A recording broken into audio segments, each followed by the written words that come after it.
नमस्कार. आपण आपल्या मुलांचं कॉक्लिअर इम्प्लांट करायचं खूप मोठं धाडसी पाऊल उचललं आणि त्यांना कसे ऐकायचे व कसे बोलायचे अं, हे शिकण्याकरता मदत केली. त्याबद्दल मी सर्व पालकांचे अभिनंदन आणि आभार व्यक्त करते. मला खात्री आहे, की आपली मुले सर्वसामान्य समाजात मिसळत आहेत.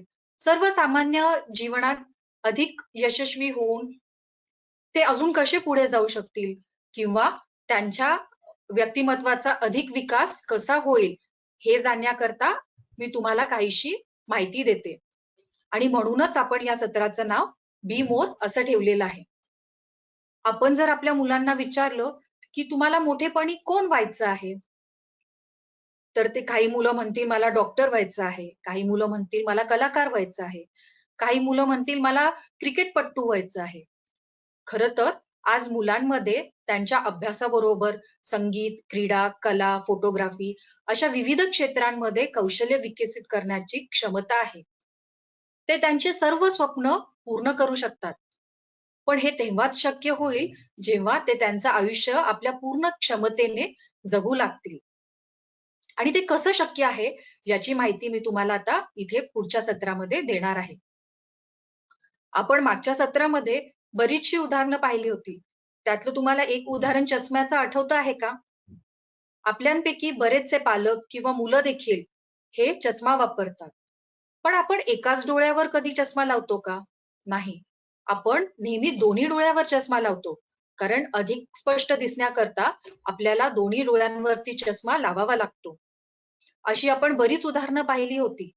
आपण हेही पाहिलं होतं, की आपलं आकलन जे आहे, हे मेंदूमध्ये घडतं आणि शिकण्याचे जितके अनुभव आपल्याला मिळतात, तेवढ्याच आपल्याला संधी उपलब्ध होतात. आपण हेही पाहिलं होतं, की आपला हा मेंदू 2 भागांमध्ये विभागलेला आहे. डावा भाग आणि उजवा भाग.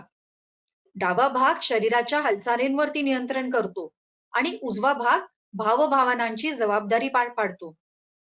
विज्ञानाने हे सिद्ध केलेले आहे, की आपले सर्व ज्ञान आणि विकास हे मेंदूद्वारे होतं. मग मेंदूला माहिती कुठून मिळते? मेंदूला माहिती किंवा इनपुट हे 5 इंद्रियाद्वारून मिळतात. आपल्याकडे दृष्टी, श्रवण, गंध, चव आणि याची जाणीव आपल्याला या इंद्रियांद्वारे होते. या 5 इंद्रियांमुळे आपल्याला जीवनाचा संपूर्ण अनुभव घेण्यास मदत होते. मग ते हिरवळीकडे पाहणे असो किंवा आपल्या आवडत्या गायकाचे गीत ऐकणे असो किंवा आपल्या आवडीचा अन्नाचा वास घेऊन ते चाखत असणे असो. या सर्व अनुभवांनी आपले आयुष्य संपूर्ण होते आणि अशा कुठल्याही अनुभवांशिवाय आपण आपल्या जीवनाची कल्पना करू शकत नाही. ज्याप्रमाणे आपल्या मेंदूचे 2 भाग असतात, त्याचप्रमाणे आपल्या सर्व इंद्रिय देखील डाव्या आणि उजव्या जोडीमध्ये येतात. जेव्हा आपल्या दोन्ही बाजूच्या इंद्रियांनी आपल्या मेंदूकडे एखादी संवेदना जाते, तेव्हाच आपल्या मेंदूला त्या वातावरणाचं किंवा त्या गोष्टीचं अधिक चांगलं ज्ञान मिळतं. आता तुम्ही विचार करा, समजा यातली एखादा भाग जर गायब झाला, तर काय होईल? निसर्गाचं गणित जुळणार नाही आणि आपल्या मुलाचा संपूर्ण विकास अधिक आव्हानात्मक बनेल. कारण आजचा हा आपला विषय ऐकण्याचा आहे, तर आपण हे बघूयात.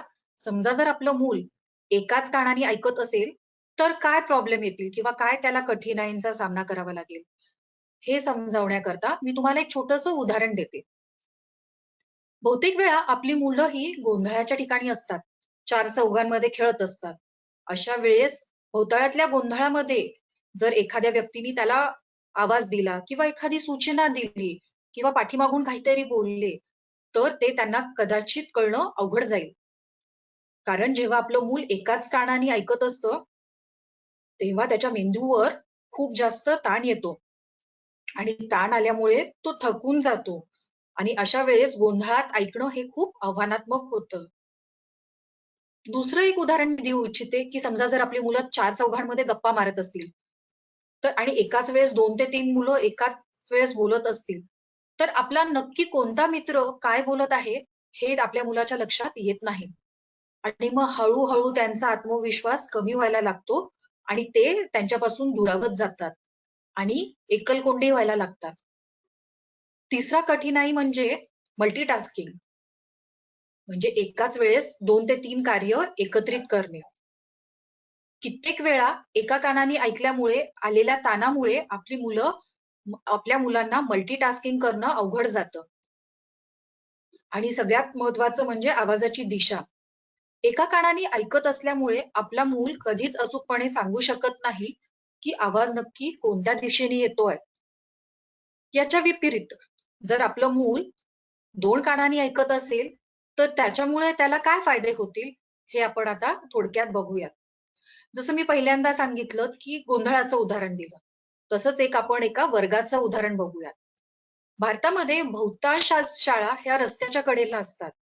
एका वर्गामध्ये 40 ते 50 मुलं असतात.